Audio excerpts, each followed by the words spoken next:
So ngayon mga bak, dito naman tayo sa bato na to. Ayan, dahil may deposito pa tayong tutuntunin.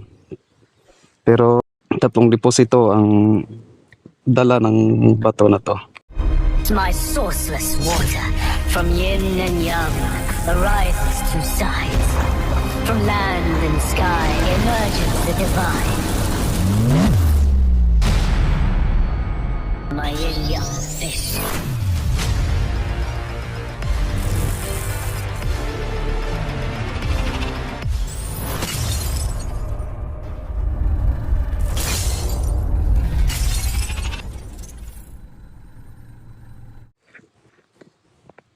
So katulad nito mga buk, ayan, nakaangat to ng konti sa alas 9. Bilog na bilog. Ibig sabihin yan, mula dito sa pinagmarkahang bato may malapit itong deposito. Ayan, 2 butas to. So, ibig sabihin, babae na naman ito.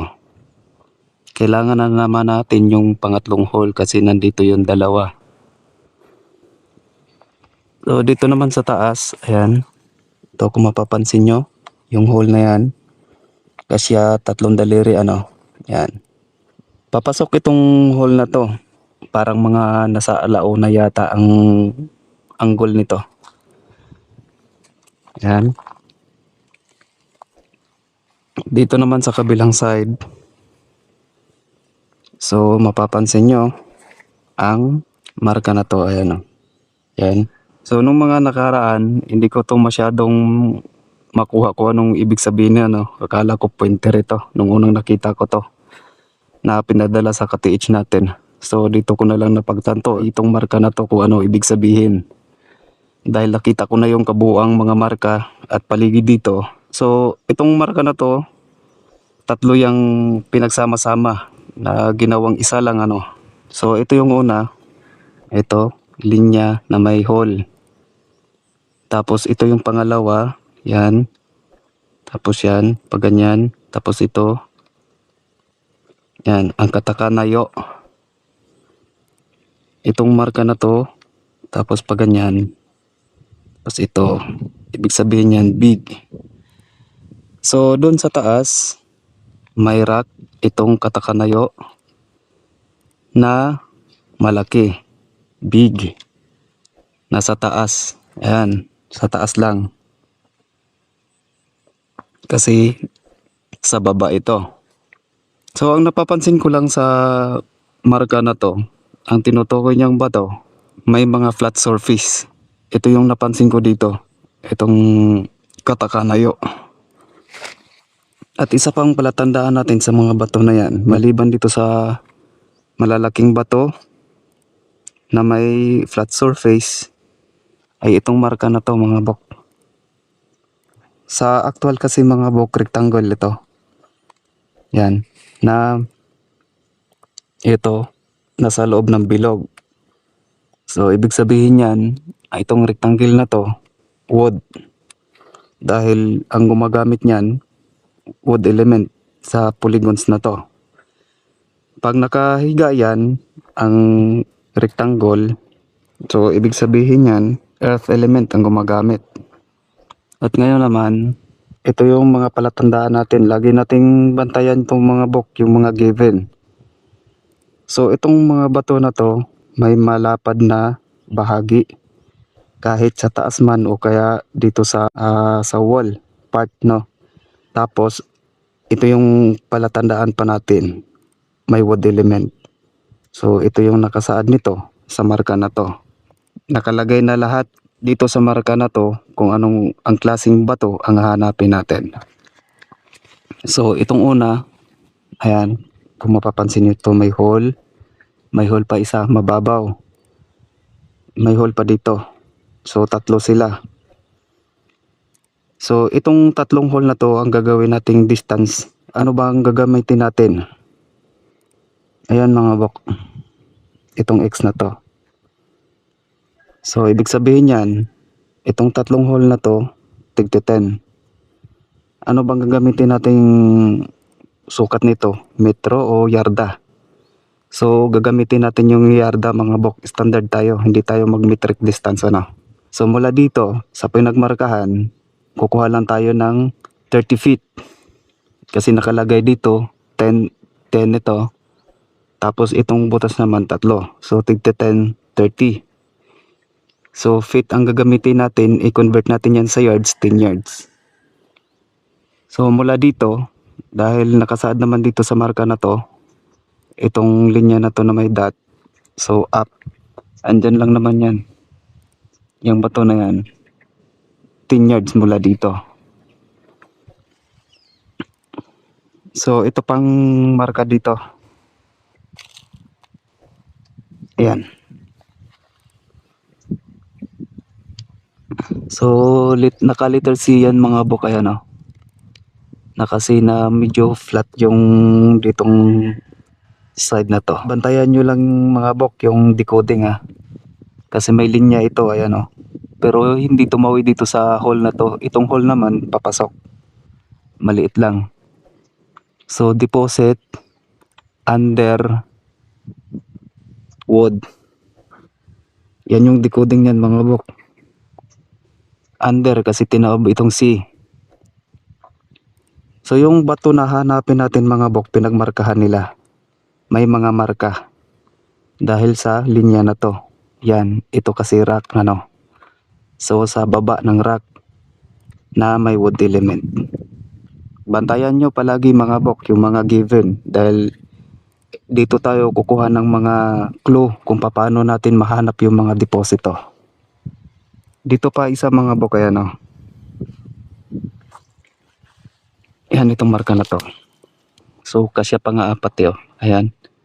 Pero hindi siya magandang paggagawa ng hole. Parang binuhusan lang to ng asido ano. Pero ang mahalaga dito mga bok, itong features ng mga pagmarka nila. Dahil ito, yung nakikita nyong ganito, ayan o. So sinisimbolize niya ng small mountain. Na kung saan yung target natin nasa bandang baba. Eto, tuktok to ng bato. So nasa bandang baba lang. Kasi ito yung linya. At isa pang mahalagang features ng marka na to, itong linya na may bilog. Ibig sabihin yan, ang bato na hanapin natin, pinagmarkahan nila, nandun banda sa kanan. Sa bandang taas, kasi medyo nakaangat to ng konti mga bangayan. So dito tayo sa kanan, bandang taas, mula dito sa pinagmarkahan na to. Gagamit pa ba tayo ng kumpas? Para sa akin mga bok, hindi na. Kasi nakasaad naman dito, pinagmarkahan nilang bato, nandito lang sa baba, wala sa tuktok ano. Sa bandang kanan, dito sa taas, may flat surface dapat. Tapos may wood element. Yun lang yun. So ito yung sa bandang kanan mga bok. Yan. Bandang kanan, medyo mataas na bahagi yan. Ayan lang naman yung ano, yan yung bato na may hole. So yung linya nakaganyan, tapos yung hole pa ganon.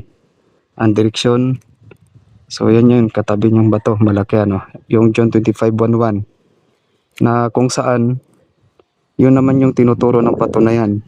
So 10 yards mula dyan, papunta doon. Ayan. Indicator niya.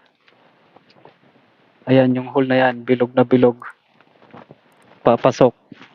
So hanggang balikat ko to mga bok, itong ano na to, yung hole na yan papasok. Na may linya. Talagang paakyat yan. Dahil yung linya na dito pababa, ayan o. Pahulog, ano. Ayan. So aakyatin lang natin yan. Sinasaad yan. Ang target natin nandun sa kabila. Break this marker na naman ito. Pero sa kanan, kasi ito yung nandito yung linya, ayan kung mapapansin nyo, yung hole nandito lang. Sa kanan ang i-break natin. So nandito yung John 25:11. Yan.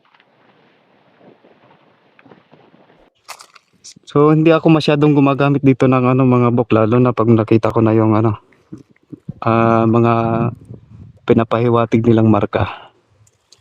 Hindi ako masyadong gumagamit ng compass.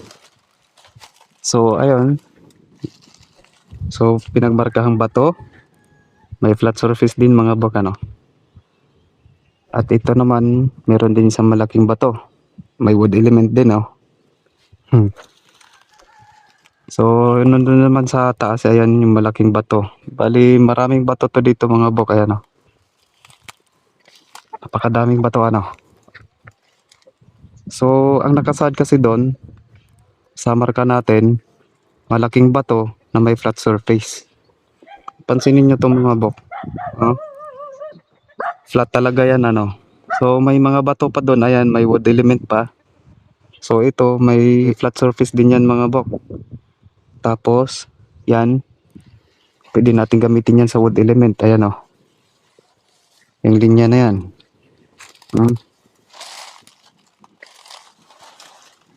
Yan, yung linya na yan. Pero pansinin nyo mga bok, ayan. May pointer ano, dalawa. Nasa ilalim yan mga bok. Itong marka na to, pag ganyan. Tapos pahilis na pag ganyan, cover. Pero sa baba ng bato. So ang hinahanap natin, may flat surface na malaking bato. So ito yon. Tapos pinagmarkahan din. So ito, ilalaglag natin to. Like, may flat surface, may wood element din pero maliit na bato. Ito yung pinakamalaki. Yan, pinagmarkahan talaga yan ano. Pansin nyo ba yung mga nakadrawing dyan mga bok? Si Satori yan. Tapos yung wood element na yan. So ito pa ang isang ano dito mga bok. Itong linya na to ay ano, parang naka letter C. Paloob siya mga bok, nakaganyan. Linya lang kung makikita natin dito. Pero para letter C ito, na may hole papasok din. So ibig sabihin yan below or under this marker. So sa baba pa nito, ang marka na to. Ayan yung wood element. Tapos yung itong marka na to, yung C na yan, yan, dugtong talaga yan mga boka. Dugtong yan dito. So ibig sabihin yan, break this marker, break this rock, break these markings. So yun yung mga ibig sabihin yan. Ito yung markings nila. Yung wood, underwood ang deposit natin mga bok. At dito naman kay Satori, ayan kung mapapansin nyo, ito ano, so may person, tapos ito intersign, pero may ibang ibig sabihin pa to mga bok. Pero dito tayo mag-focus sa person na to dahil ito yung target natin. Ayan. So nakasa dito person. Pagsasama-samahin natin yan mga bok. So ibig sabihin, ang target, ang deposito, ang bukasan ito. Kasi naandyan yung C na may nakadugtong na isang linya ano. So ibig sabihin yan yung ibabasag natin dahil yung deposito nandito sa gitna ng tao. Pero dito sa baba. Ito yung nakasaad dito. Sa marka na to. Ayan, person. So center din yan. So may ibang ibig sabihin pa naman yan mga bok. At yan, talagang may hole dito. Ito mga bok. Letter C ano, kung makikita natin letter C na may hole. Na ano, paakyat. Paakyat yung hole, ay pababa pala. So lagi nating bantayan mga bok yung stopper niya dito. Ayan o, malalim yan dito mga bok. Ayan. So ito yung stopper niya mga bok ya. Yan yung stopper niyan, no? So ibig sabihin, itong hole na yan, hindi yan bababa. Ito, aakyat yan. Hindi yan pababa kasi may stopper dito. Ibig sabihin yan, ang deposito nandito lang sa bato na to. Pero sa baba, parang lumaki na yata tong ano. Parang nag-give na yata itong malaki na. So bago lang itong ano na to mga bok. Tagos yan doon sa kabila. Pero ito yung luma. Yan. Hanggang dito yung luma. Yan. Itong ano na to. Yan, bago na yan doon. So, kasi may sumabog ano. Gawa ng marka na to. Yan.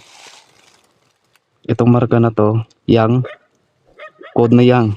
Ayan o. Pansin nyo ba mga bok? Tapos ito. Yan. Ang code ng fire. Pero mga rock yan mga bok ha. Ginawa nilang fire.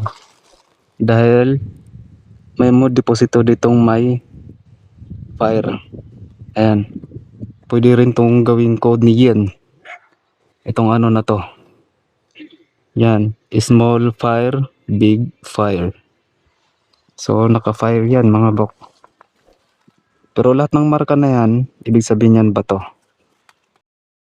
Base yan kay Satori. Yung mind reader na unggoy. So nasa kasaysayan ng Hapon yan. Sa mga baguhan pa lang dito sa channel ko, i-search nyo si Satori.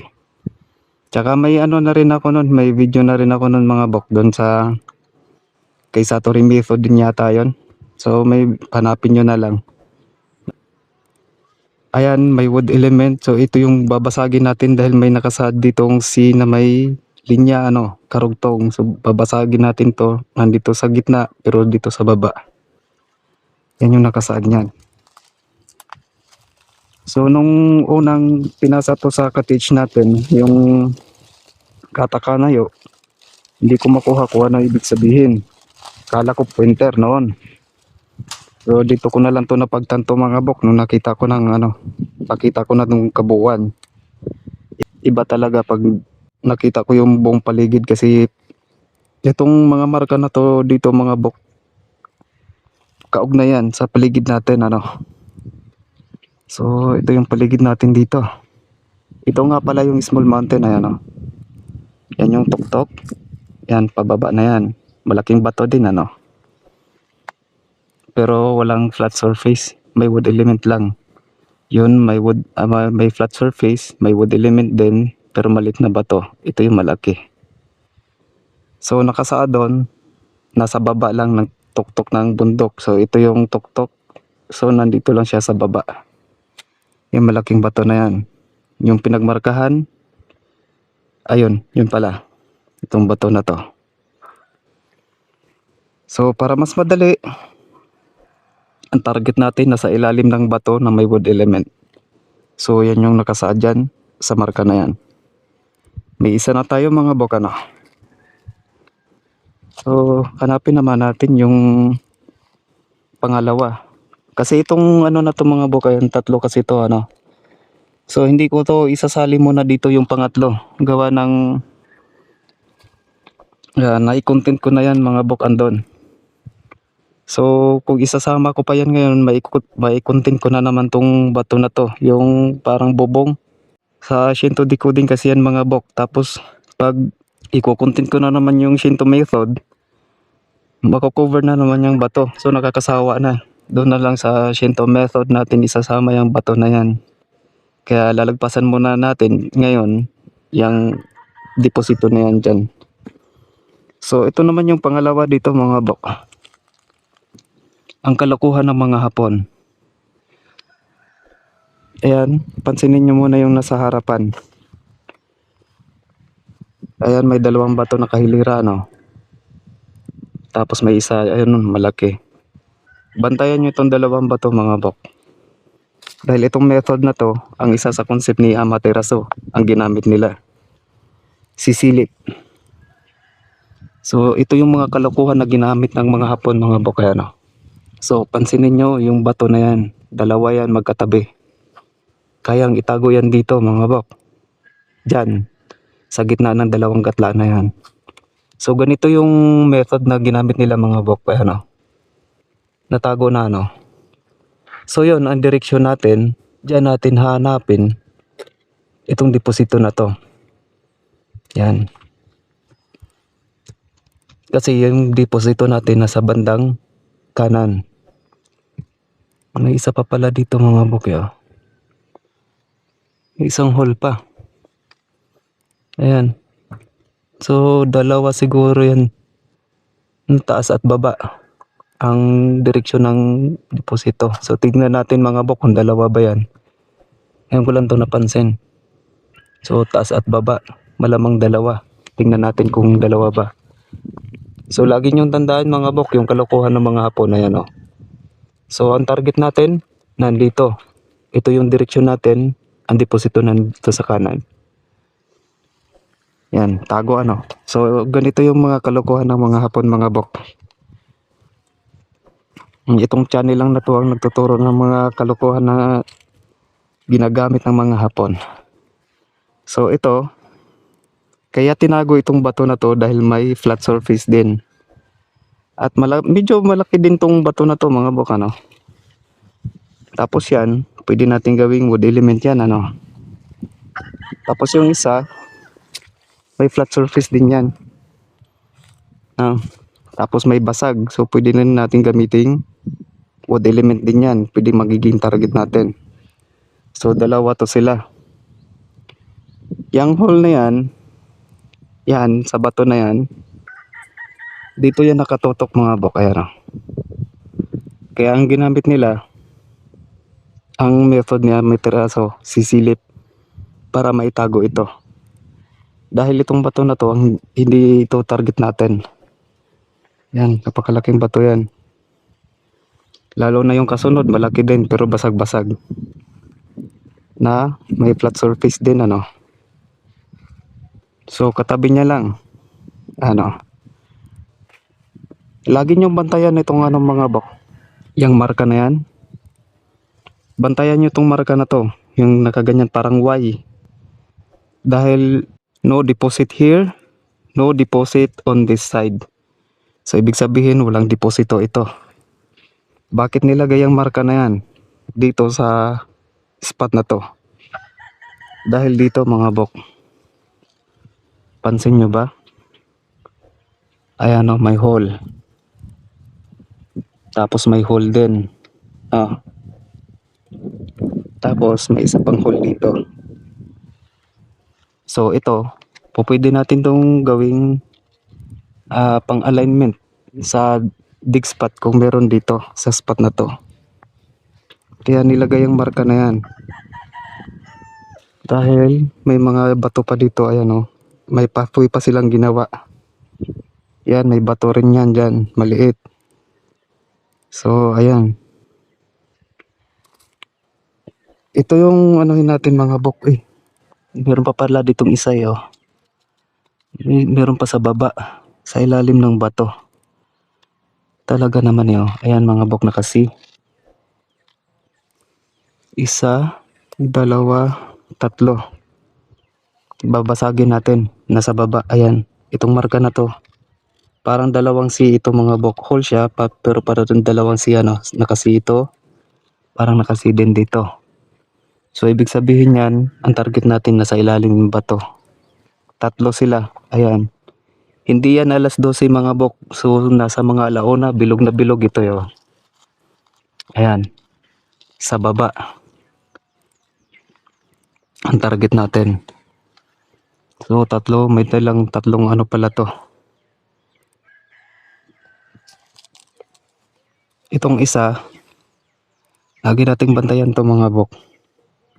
Yung marka na yan. Parang ilong pala to no. Pero flat ito yun.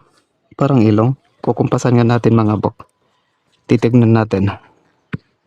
Kasi ang target natin dito, andyan lang sa harap. Ayan o. So yan yung nakasad sa marka na yan. Ganito yung itsura ng bato. Ayan o. Nakaslant ano. Kaharap nun, yung isang bato na nakasaad na no deposit on this side. Kaya hanapin natin. Kasi may tatlo siyang dala din ayo. Yan yung isang hole. Yan yung pangalawa, pangatlo.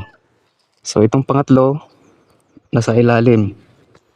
Bantayan nyo to mga bok dahil cover yan. Pwede rin yung meaning nito bato. Dalawa nga. May naglalaman ditong dalawa mga bok. Dalawa din siguro ang target niyan. Ito kasi ayan o. Magkatabi ano, ibig sabihin niyan dalawa. dalawang deposito na nasa taas, ay nasa baba, ito nasa taas. Dalawang letter C ginawa, no? Yan, C dito, naka-C din yan. Taas at baba, yung dalawang deposito. So, ito namang marka na yan, ayan. Kitang-kita. Tanggalin lang natin to. Yan, tatlong magkakahiwalay na bato. So, ibig sabihin yan, sa tatlong given niyang deposito, dalawa magkasama. Ayan, magkasama yung dalawa. Yung isa hiwalay. Taas at baba. Tapos yung isa nasa baba. So, ibig sabihin, yung dalawang deposito na magkasama nasa taas at nasa baba. So, yan lang yung given yan. Yung isang deposito na andyan. Tignan natin mga bok kung papasok ba to sa ano. Tignan natin sa kumpas. Kasi hindi ko masyadong gumagamit nito, lalo na pag mga insider kang hinahanap natin. Maliban na lang kung ang hinahanap natin big spot. So, doon ako gagamit ng kumpas, lalo na pag mga elements ang ginamit nila. So, dito, sana makita lang ito. Ayan, nakaharap tayo 90 degrees kung saan yung bato na yan. Parang bubong. Nai-content ko na yan nung nakaraan mga bok. So, itong isa, tignan natin kung ano alignment nito. Kasi ilong ito. So, dito naman, sa south, yung bato naman na yan, mula dito sa pinagmarkahan. So, ibig sabihin, ilong nga. Lagi nating tandaan mga bok yung mga features ng pagkakaukit, ano. Dahil dyan tayo kukuha ng mga elemental code. So, tulad nito, ilong. Nabigay ko na yan nung nakaraan, metal yan. So, bakit nasa south ang target natin? Dahil ang metal nasa south naman talaga yan, yung ilong na yan. So, pa south. Dapat ang original na compass nito, pa north tayo dahil sa south nito. Pero ngayon, ginamit nila sa Izanagi. Kaya naging nasa norte itong ilong, nasa south ang target natin. Yung isa naman, so nasa east. Now, Izanagi method, wag nating kalimutan si Izanagi dahil yan ang nagpapagulo sa orientation ng mga elements. So si Izanagi ang nagpapagulo sa site. So yon ang target natin. At dito naman, ang target din natin. Lagi nating tandaan itong marka na to, no deposit on this side. So since na-content natin tong no deposit on this side, puntahan natin yung isa mga bok, dagdag kaalaman nyo lang. Napakagandang ano to mga bok, example din para sa mga no deposit on this side. So ayan pa yung isang marka mga bok. Yan, nakasaad sa marka na yan na no treasure here, no deposit on this side, on this part. Basta yan yon. Akyatin natin. Nandito na ako sa taas. Ayan yun mga bok. May hole yun. Tagusan yung hole na yan. Sa gitna lang, may divided na bato. May isa pang bato doon. Divided din yan. Tapos isa pang bato dito. Paikot. Kasama itong bato na yan. Na may nakasaad na no treasure here, no deposit on this side. So basta yun yon. Ayan, paikot yan. Yung mga bato na yan. So may mga bato pa doon. Ayan, no. Pinagitnaan, ano. So mahalaga yan mga bok sa decoding na walang deposito ito dito. Dahil sa marka na yan. So bababain lang natin yan mga bok. Tignan din natin yan.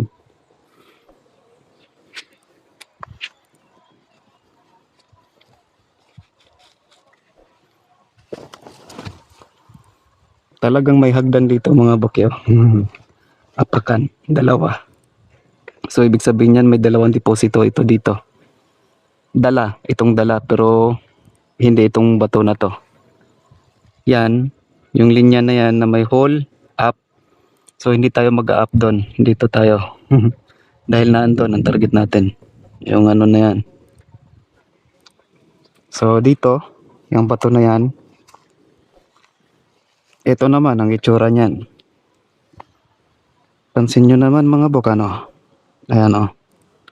Talagang napakaganda ng pagkakat nito. Tapos may hole yan. Taran, tagusan. Asa na ba? Hindi ko alam kung napapansin ba to dito sa ano. Asa na ba to? Hindi masyadong halata. Ayan. Tagusan ano. So yun. Ang elevation nito mga bok. Yung hole na yan. Ayan kung mapapansin nyo. Tagos yan dito. Yan. So pwede natin yung sisilipin mula doon sa taas pababa. Kasi sa elevation niya parang nasa alas 11 papuntang alas 5 ano. So pwedeng sisilipin yan mga bok. Nga lang. Lagi nating bantayan. Itong mga stopper na to. Yan. Oh. Nilihis dito ano pero malalim pa rin ito. Tapos hinarang ito. Ayan mga bok yo. Talagang malalim ito. Tapos malalim din yan. So ibig sabihin, itong marka na to, kay tagusan hindi natin to sisilipin. Dahil wala tong deposito. Dahil may stopper dito, may stopper din yan. Ibig sabihin yan, hindi yan dire-diretso at hindi tayo maghuhukay dito. Iba ang tinutukoy niyan. So, malamang sa malamang taniling ito. Dahil tagusan na nakapaslan tano. So, dapat sinisilip yan. Pero dahil sa marka na yan, walang deposito din dito. May divided, ibig sabihin may dalawang deposito. At dito naman, ito yung pinakamagandang ano sa bato na to mga bok. Ayan yun. Kasya tatlo ano mga bok. Isa, dalawa, dalawang linya na kasya tatlo tapos may hole. So ibig sabihin, may dalawa tayong deposito. Itong marka na to. So it's up to us na hanapin kung saan yon. Kasi ito, hinati na naman. So may maliit. Ibig sabihin, may dalawang malaki, may isang maliit. Tatlo naman ang dala nito.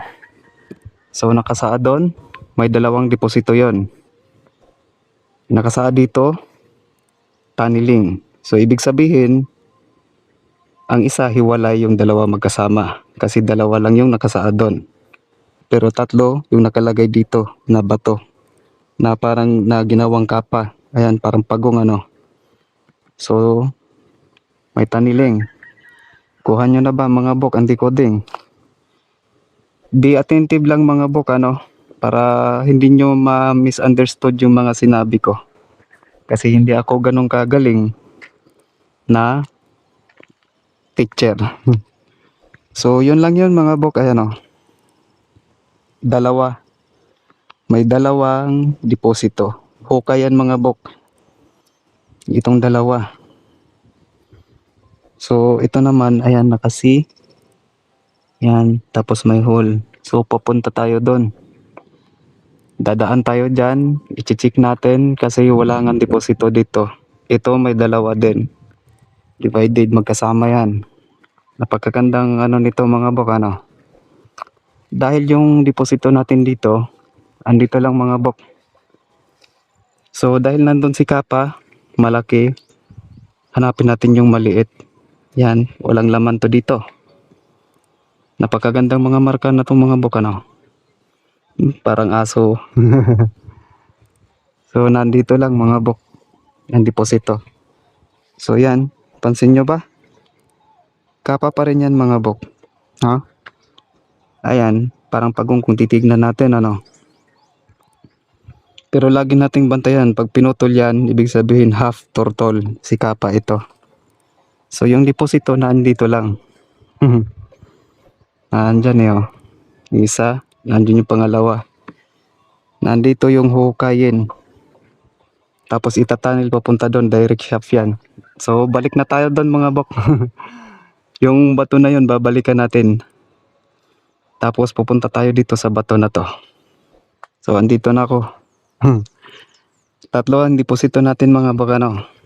So yung isa, nandun. Lagi nating tandaan mga bok, dalawa magkasama. So nakasaad din doon sa marka na yon.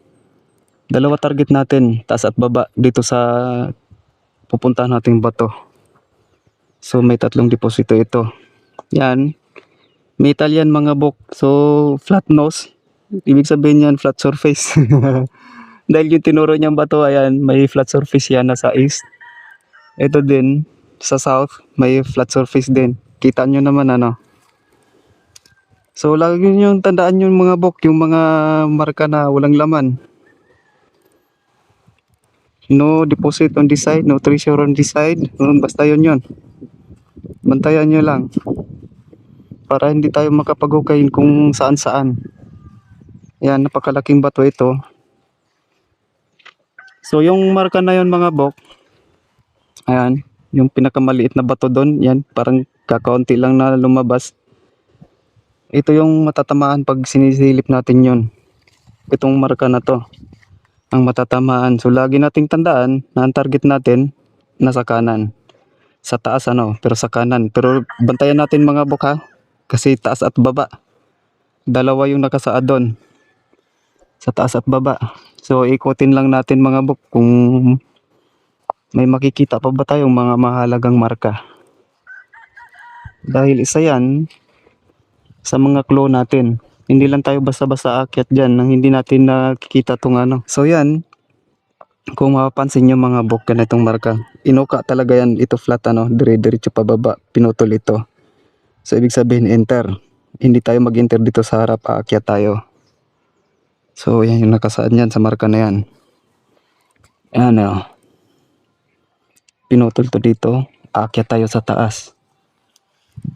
So may hole pa pala dito. May mga bato pa dito nakatumpok. May hole pa oh. Yan mga bok, may hole. Talaga naman oh. May isa pa. So yung isa na to, nakatapat naman doon kay Watchtower. Ayan mga bok yung linya. Papunta kay, hindi to nakatapat kay Watchtower, kay Fuji Mountain. Tatagos diyan sa bato na yan dito sa gilid. Dadaan din dito kay Watchtower. Ayun si Fuji Mountain. Tapos may hole din sa baba. So yung target natin nasa baba. Nasa baba nga naman yan. Talaga naman ano. So dito muna tayo. So itong bato na to, ayan, may hole na naman dito. Ito naman mga bok, alas 12 ang direksyon ng butas na to. At yung bato na yan, ayan, kung mapapansin nyo, parang naka-slant ng konti ano. Tapos yan, yung pinutol na yan, pointer yan mga bok. Lagi nyong bantayan, tatalon yung pointer na yan. Dahil ibig sabihin yan, may isang bato na madadaanan tong pointer na to. Kaya nakatingala ano, sa langit. So pagdating niya sa isang bato, tatalon. Yung kasunod na bato ang target natin. So yung pointer na yan, doon niya nakatapat mga bok. Kay Hiragana Cho. So dadaanan niya tong isang bato, ayan o, tatalonan niya yan. Bago yung bato na doble, yung may gatlang pa ganyan. So yan yung bato na yan. Lagi niyong bantayan mga bok, yung mga pointer na nakatingala. Yan. Dahil yung nakatingala na yan, ibig sabihin yan may bato sa harapan na kailangan niyang tumalon, lalagpasan niya. So yan yung nakasaad sa pointer na yan, kaya nakatingala yan. At itong ano na to, itong bato na to, pansinin nyo to mga bok, ano, no, nakaturo doon sa taas. May hole dito. So ibig sabihin si Kappa ito mga bok. Yang butas ng ano na yan, so, yan yung bowl niya. Yung nalalagyan ng tubig, yan yung tuka niya. Papunta doon sa taas, nakatingala ano. Wala yung deposito dito sa harap. Kasi ang butas, nakalas 12. Ibig sabihin si Kappa, may target yan doon. May kukunin yan, kaya nakatingala yan. Ayan, bilugin lang kung titignan natin dito. Dahil ang target natin ito nasa baba. Ang direksyon nito nagpatungo sa taas, pero ang target natin dito nasa baba. Ang bato na yan. So, yung marka na yan si Kappa. Lagi niyong bantayan mga bok pag si Kappa. Marami ang deposito niyan. So, pinaka minimum ni Kappa, dalawang deposito, isang mababaw, isang malalim. So, yung heart code ni Kappa yan. Bali victim ni Kappa yan mga bok. Ang method naman ni Kappa ang ginamit niyan. Yung heart nagsasad niyan, may dalawang entrance, may dalawang chamber. So dahil sa ginawa nilang heart, ibig sabihin niyan isa yung dudukutin, isa naman yung hinatak ni Kappa pailalim. Ibig sabihin isang mababaw, isa ding malalim. So ganyan yung mga heart, kahit anong klaseng heart. Pero pag may heart na may dot sa gitna, yan yung target natin. So wag nyong basta-basta ang anuhin mga bok kung hindi nyo mahanap yung maliit, kasi yan yung main deposit nila. Pero may mga heart naman na may dot sa gitna na yung maliit na deposito nandyan lang din, nilagay sa iba, sa taas lang ng main deposit nila. So parang ganito naka-shaft ano. So yan yung maliit, so nandito sa ilalim yung malaki. Ganyan pag may mga heart na may dot sa gitna, dahil puwet yan. Yung heart na yan sumisimbolo ng puwet. Tapos yung butas ang sumisimbolo ng butas ng puwet. So yun yung ano nun. Tsaka yung deposito nun mga bok, magdedepende yon sa kung gaano kalaki yung heart. Pag maliit na heart, ibig sabihin yan puro small deposit yan. Pero pag medyo may kalakihan, ibig sabihin may isang maliit niyan, may isang malaki din, o kaya parehong malaki, special deposit. Pero pagka gahiganti na yung heart, ibig sabihin yan, bunker yan ang tinutumbok nyo. Hanapin nyo yung maliit. Minsan yung maliit niyan iniwalay, minsan isinama. Sa taas lang kung nasaan man nakalagay yung big deposit. So yan yung heart mga bok. At dito, yan. Ito yung ano natin mga bok, tawag nito. Ito yung indicator natin na may naka-inside dito. Ayan o. Pansin nyo ba ang elevation? So laging mahalagang bantayan yan mga bok. Bilog na bilog yung hole na yan. Tapos papasok. So ibig sabihin yan, deposit inside. Kasi papasok. Pero bantayan natin to. Yang linya na yan. Dahil itong sinasad nitong deposit inside, nasa taas. Ibig sabihin nandito sa kanya. Dahil sa linyang yan. So may dalawa tayong target mga bok. Ayan o. May dalawa tayong target. May hole. May mababa na hole. Ayun. So isang hole na may hole dito sa kaliwa, may hole din dito sa kanan. Ito mababaw, yan yung malalim. Dalawa target natin ano. Yung isa na andyan na. Dalawa deposito dito. So yung isang hole na yan na may kasamang dalawang hole sa loob, ibig sabihin yan dalawa ang deposito sa loob ng isang bato. So yan yung nakasaad niyan mga bok. So ang target natin, ito may hole. Yan, nasa taas. Ito naman nasa baba. Ay kalalim. So nasa 15 ito mga bok, itong tukog na to. No? Parang nasa 10 yata ang lalim ng hole na to. Malalim. So ang target natin nasa taas at nasa baba. Yung sa taas na andyan na. Bantayan nyo to mga bok. Yang hole, isang hole na may dalawang hole, ibig sabihin yan dalawa ang deposito sa loob ng isang bato. Pero hindi nakasaad na dito mismo sa bato na to. Pero ang napapansin ko dito sa marka na to mga bok, itong hole na may dalawang hole, kung saan nila to iminarka, yun yung may dalawang deposito. So wag niyong expect palagi na itong pinaglagyan ng marka na to, nandito yung dalawang deposito. So baka mamaya iba yung bato na tinuro. Pero ang napapansin ko lang dito sa marka na to, kung saan nila to nilagay, nandun yung dalawang deposito. So dito tagusan yata to mga bokyo. Ayun, may tagusan. So taas at baba ang target natin. So tawag ni Sir Chris nito, anchor lock So dito sa channel ko, true and true hole lang ito. Na nagsasaad na dalawang deposito natin na matatagpuan sa taas at nasa baba. Taas at baba yan mga bok. So ito din yung nakasaad dito, dalawang target natin. Sa loob lang ng isang bato, yung isa na andyan na, dalawa target natin Tapos yung isa nasa taas, yung isa naman nasa baba. So ito, confirmation na dalawang target natin taas at baba. Meron pa palang dito mga bok, Ito naman parang naka letter C, ito. Tapos flat ito. May linya pa pala, tumawid pa pala tong linya mga bok, So ibig sabihin yan, dito mismo sa bato na to, dalawang target natin. Ito mismo.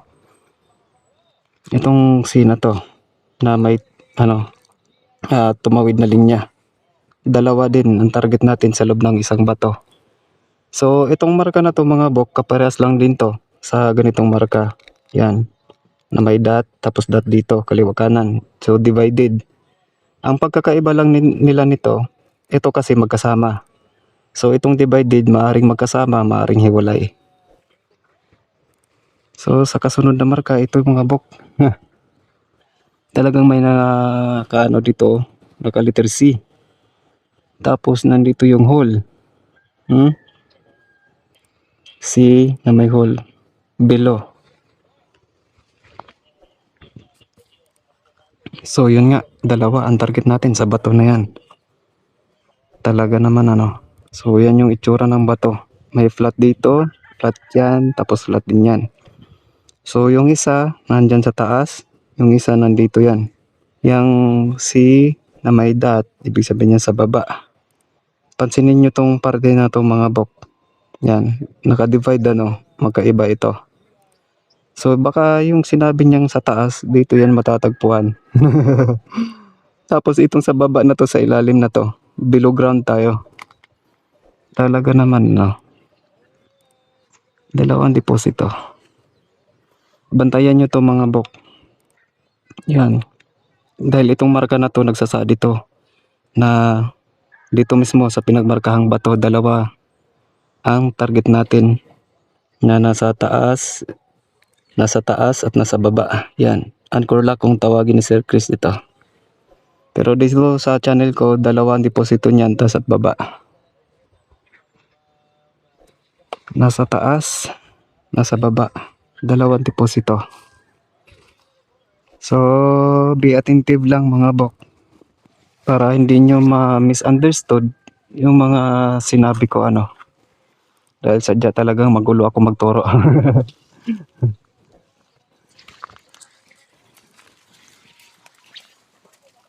Yan. Dito naman sa taas. Yan, pansin nyo naman mga bok So, pwedeng gawin natin tong wood. Talagang napakahabang linya. Yan. May hole dito So, nandito yung yan, hole na may linya, paakyat. So, ito naman, kung susundan natin yung linya na yan, ayan, bababa tayo, ang matatamaan, yung hole na yon. Parang puwit na naman yata Dahil si Kappa nga ito. Method ni Kappa pala. So, victim ito ni Kappa. Yan, parang puwit na naman. Na may dalawang hole. So bantayan nyo rin to mga bok, itong parang letter C na to, na may dalawang hole din sa loob. Ibig sabihin yan, magkasama ang target nating deposito sa loob ng isang bato. Yung nakasina yan na may hole. Kasunod lang yan, ito naman. Nalinisan ko na ito nung nakaraan eh. Yan. So, pansin nyo na mga bok ano. So, flat ito. Itong part na to, flat. Flat din yan. Tapos flat ito. Dalawa yung may kanto dito, wala na, open. So, ibig sabihin yan, rack. Nilagay yung dalawang box mga bok, kaya no. No. So, ibig sabihin may dalawa tayong target sa loob ng isang rack. Dalawang target natin. Ayan. Pwede rin yan cover. Ang tinutukoy niyan, rack cover. So, dalawa na nakabox. Sa kanji, ano nga ito? Mouth. Yan. Pero dito, pinagsama yan dahil si Amaterasu ito. So, ibig sabihin, kuweba. Malalim ito. Dahil si Amaterasu ang ginamit nilang code dito. Pero method ni Kappa. Sinabay nilang method ni Kappa. So, nandyan lang sa tapat, sa west, yung small metal. So, nataon lang ba kaya mga bok na ito may wood din? Yan o, napakahabang linya. Pwede natin gawing wood. Tapos yung sa baba naman, yan yung matatamaan. Hindi na makikita dito. Ayan. Nandun yung marka na sisilip-silipin natin. So, sa parte na to mga bok, ayan, talagang itong ano na to. So, rack or cover, tapos box inside kasi nasa loob ng rack na to, ng marka na yan. So, itong part na to mga bok, nakaumbok. Yun naman, flat. Yan, flat din yan. Ito yung kinatayuan ko, flat din. So, iyang parte lang na yan manakaumbok na kung saan may nakaano doon eh. Hiniwalay din ano. So, mula dyan, papunta doon sa baba, flat na yan. Ito lang yung surface na naiba. Malaking ano din mga bok ano. Mga 4 feet din yata. Mula dito sa ano na to, papunta naman doon. Sa ano na yun, mga 4 feet. Tapos, nasa 2 feet ang lapad, tapos 4 feet yung haba. Kalaki ano. So, si Amaterasu malalim. Method ni Kappa, taas at baba. Dalawa. Tapos ayan, yan yung uso ni Kappa, nakatungo yan dito. Pero pailalim, pababa. Kasi ang tinutukoy niya nasa ibaba ng bato na to. So, bantayan nyo lang yung ano mga bok, yung mga decoding. So, yun. Nandyan lang yung mga ano natin eh. Yan, may deposito yan. Yan ang binary code ng small metal. Yan, may deposito din yan. So, nandun yung, ito yata, yung John 25:11. May deposito din yon. So, nandito naman yung Shinto method na parang ginawang bubong ng bahay na sumisimbolo ng Shinto shrine. Nandyan yung watchtower, ang Fuji Mountain, at ang upuan. So, yun naman yung doble na bato. Nandyan dito si Pagong. So, sa susunod, i-content natin yung ano mga bok. Pagkatapos ng insadrak natin, i-content natin yung ibon at Pagong naman.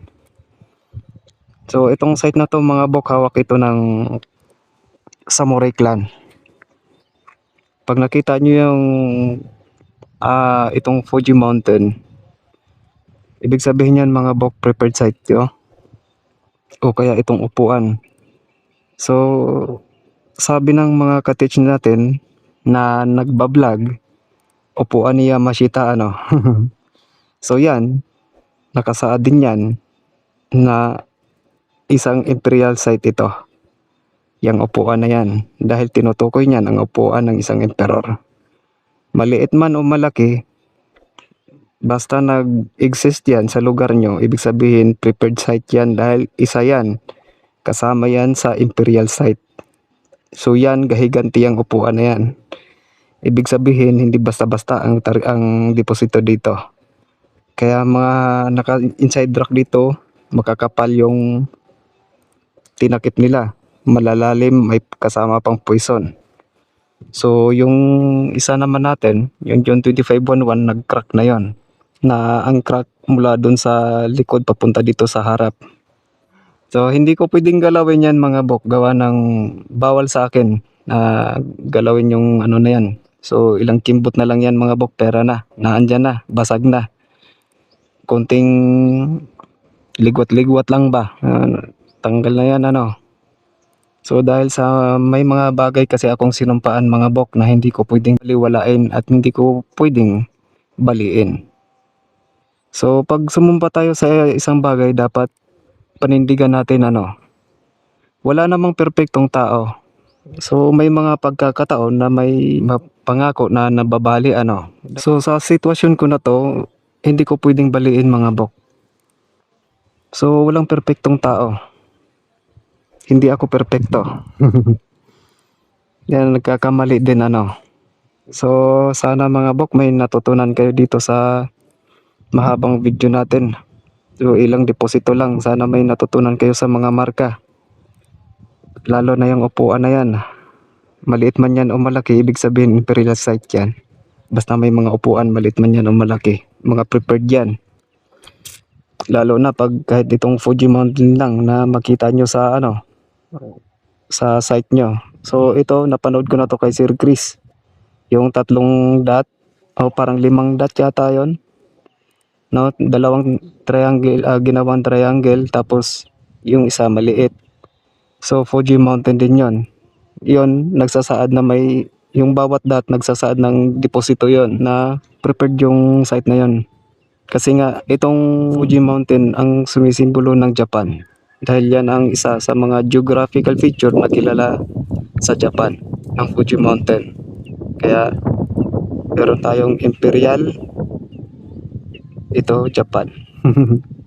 Sinisimbolize niyan ang Japan, sinisimbolize nitong upuan ang emperor. Kaya ayan, imperial site ito. Kaya pag nakakita kayo ng mga upuan, so alam nyo na kung anong area ang napasukan nyo. Prepared yan at isa yan sa imperial site. At itong site na to, hawak naman ito ng samurai clan. So parang itong bundok na to, tinapyas nila to eh. Tapos ginawang patag ito eh. Ayan yung ano dyan mga bok, paliguan ng kalabaw. So yan yung itatanil. May content ko na din man yan sa susunod na mga ano mga bok doon sa I Love You. Kasama yan. At sana nakapulot kayo ng kaunting kalokohan dito sa episode natin ito mga bok ano. Kalokohan ng mga Hapon, hindi sa akin mga bok ha. Isa lang akong decoder na nagdi-decode sa mga code na iniwan ng mga Hapon. Bilang palatandaan sa takatago nilang kayamanan.